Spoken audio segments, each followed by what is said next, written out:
بندہ مومن اللہ کا بندہ ہے، رسول کائنات صلی اللہ تعالیٰ علیہ وسلم کا غلام ہے۔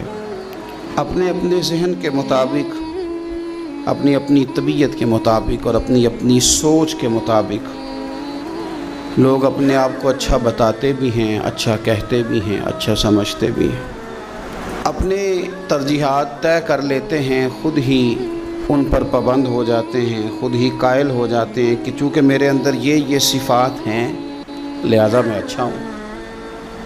کچھ لوگوں کا یہ کہنا ہوتا ہے کہ رزق چونکہ حلال کماتا ہوں لہذا بہت ہی اچھا ہوں، ماں باپ چونکہ میرے مجھ سے خوش ہیں لہذا بہت ہی اچھا ہوں، 5 نمازیں پڑھنے والا بھی اپنی تئیں اپنے آپ کو مطمئن کر لیتا ہے کہ شاید میں سب سے اچھا ہوں۔ تو مختلف قسم کی چیزیں لوگ بنا کر کے اپنے آپ کو اچھا گردانتے ہیں، اچھا کہتے ہیں۔ کچھ لوگوں کا یہ کہنا ہے کہ سوسائٹی میں جو لوگ کسی قسم کی کو خدمت کر لیتے ہیں، کسی غریب کا بھلا کرتے ہیں، کسی مسکین کے یتیم کے کام آتے ہیں، وہ اچھے ہیں۔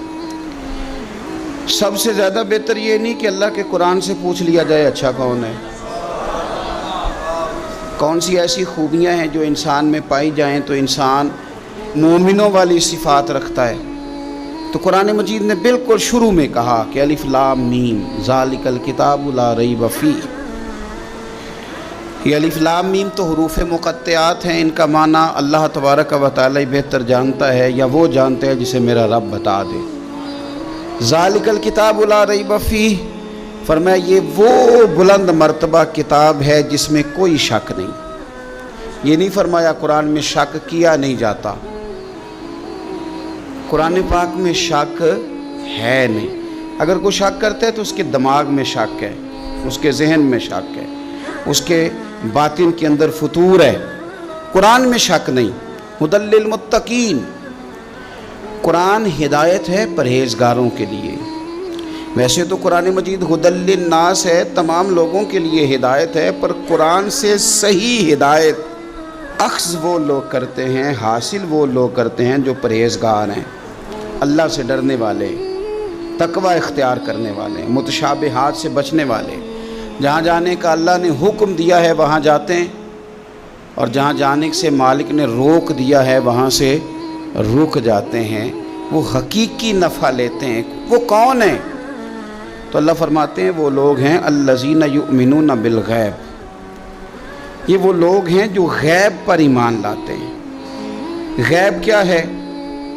غیب کی تعریف ہے کہ وہ چیز جو حواس خمسہ سے بھی معلوم نہ ہو اور عقل سے بھی ماورا ہو، اسے غیب کہتے ہیں۔ مومن غیب پر ایمان لاتا ہے۔ تو پھر غیب پر ایمان کس طرح لاتا ہے؟ وہ غیب پر ایمان اس طرح لاتا ہے کہ وہ عقل سے تو معلوم نہیں کر سکتا تھا، حواس خمسہ سے تو معلوم نہیں ہو سکتا تھا، لیکن مدینے والے محبوب نے اسے بتا دیا ہے۔ رسول کریم صلی اللہ علیہ وسلم کو وحی کے ذریعے جن چیزوں کی خبر دی گئی، اطلاع دی گئی، حضور نے امت کو بتائی، وہ غیب کی چیزیں۔ وہ کیا ہیں؟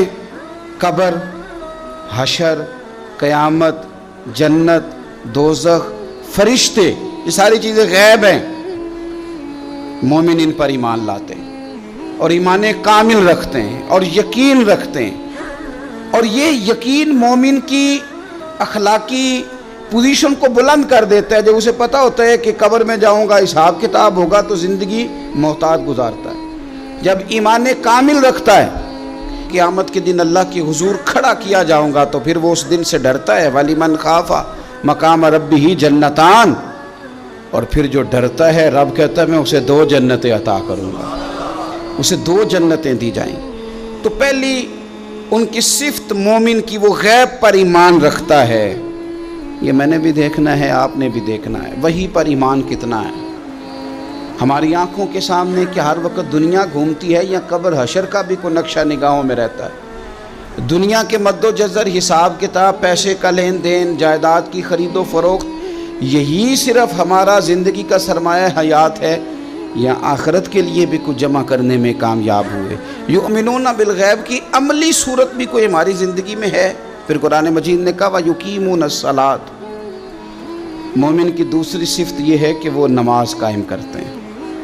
نماز قائم کرنے کا معنی ہر مفسر نے یہی لکھا ہے کہ قائم کرنے کا معنی یہ ہے کہ تو نماز ظاہری آداب کے ساتھ بھی پوری ادا کرے اور باطنی آداب کے ساتھ بھی ادا کرے. تیرا لباس پاک ہو، جگہ پاک ہو، نماز کا وقت موجود ہو، نیت تیری حاضر ہو، یہ ظاہری آداب ہیں، اور تیرا باطن نماز کے ساتھ جڑا ہوا ہو. تو اپنے قلب سے، روح سے اپنے مالک کی بارگاہ میں حاضر ہو. کس طرح؟ خود میرے کریم محبوب علیہ السلام نے بخاری مسلم میں وضاحت کر دی. فرمایا رب کی عبادت اس طرح کرو کہ تم اسے دیکھ رہے ہو، اور اگر یہ نہیں ہو سکتا تو اتنا ہی کر لو کہ وہ تمہیں دیکھ رہا ہے.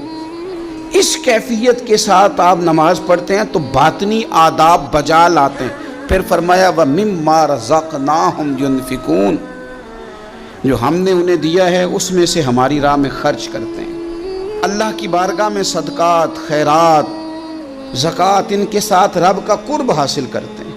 اللہ نے جو تقسیم رکھی ہے کہ بعض کو مالک امیر بنا دیتا ہے، بعض کو غریب بنا دیتا ہے، تو وہ پھر صدقات کو ٹیکس نہیں سمجھتے، وہ کسی کو دینے میں بوجھ محسوس نہیں کرتے. وہ سمجھتے ہیں یہ تو مالک کی تقسیم ہے، میرے اس نے ذمہ لگایا ہے، میں نے دینا ہے.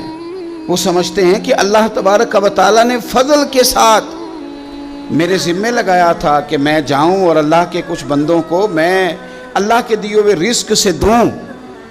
کچھ مفسرین نے یہاں بات کو اور کھولا ہے. وہ کہتے ہیں رزق سے مراد ہے جو بھی اللہ نے دیا ہے. پیسے دیے ہیں تو وہ اللہ کے رستے میں دے، علم دیا ہے تو اسے بانٹے.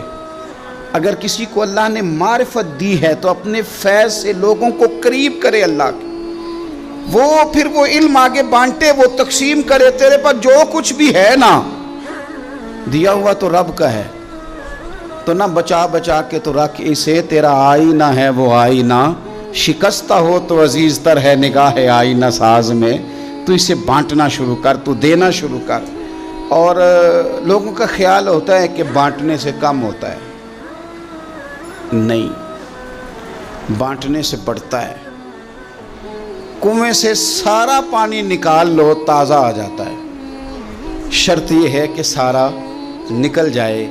آپ علم جتنا بانٹتے ہیں اتنا یہ بڑھتا ہے. آپ جب بات کر رہے ہوتے ہیں، علم دے رہے ہوتے ہیں، تو وہ صرف دوسروں پر اثر تو نہیں کرتی. جب آپ بات کرتے ہیں تو آپ کی بات آپ پر بھی اثر کرتی.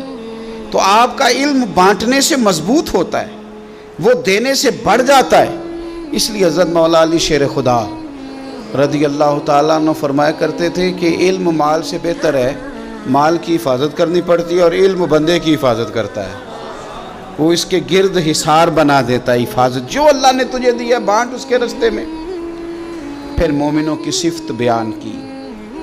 ایک تو یؤمنون بالغیب، غیب پر ایمان رکھتے ہیں، ویقیمون الصلاۃ، نماز قائم کرتے ہیں، ومما رزقناہم ینفقون، جو ہم نے انہیں دیا ہے ہمارے راہ میں خرچ کرتے ہیں. اور پھر فرمایا والذین یؤمنون بما انزل الیک، اور جو ہم نے آپ کی طرف نازل کیا حبیب وہ اس پر ایمان لاتے ہیں. کتاب کو، قرآن کو سینے سے لگا کے رکھتے ہیں، اس کے ایک ایک حرف کو وہ اپنے لیے دستور حیات سمجھتے ہیں، ایمان لاتے ہیں پختہ. وما انزل من قبلک، اور اس پر بھی ایمان لاتے ہیں جو آپ سے پہلے نازل کیا گیا، آپ سے پہلے جو نازل کیا گیا اس پر بھی وہ ایمان لاتے ہیں. یعنی تورات ہے، زبور ہے، انجیل ہے، اگرچہ کتابیں بدل دی گئی ہیں پر اللہ کی کتابیں تو تھیں، ان کے جو احکامات موجود تھے اس پر وہ ایمان لاتے ہیں، ایمان رکھتے ہیں. ایک بات اور بھی یہاں سے ختم نبوت کا مسئلہ بھی حل ہوتا ہے.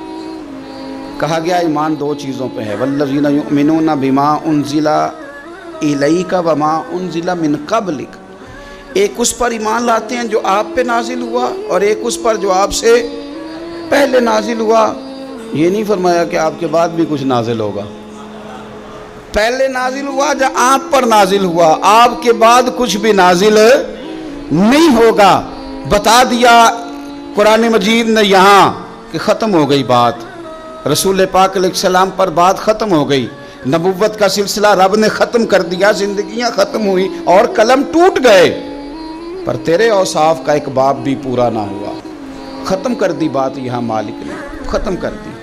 اب یہ صفات جن لوگوں میں پائی جائیں کہ ایمان بالغیب بھی ہو، نماز کا قیام بھی ہو، اللہ کے راستے میں خرچ بھی ہو، جو پہلے نازل کیا گیا اس پر ایمان ہو، جو حضور پر نازل کیا گیا اس پر ایمان ہو، تو رب کیا فرماتا ہے؟ فرمایا اولئک علی ھدی من ربہم، یہی لوگ ہیں جو اپنے رب کی توفیق سے ہدایت پر ہیں، اللہ کی طرف سے ہدایت پر ہیں۔ وَأُولَئِكَ هُمُ الْمُفْلِحُونَ، اور وہی لوگ ہیں جو دونوں جہانوں میں کامیاب ہونے والے ہیں۔ یہ کامیابی والے لوگ یہاں بھی اور وہاں بھی۔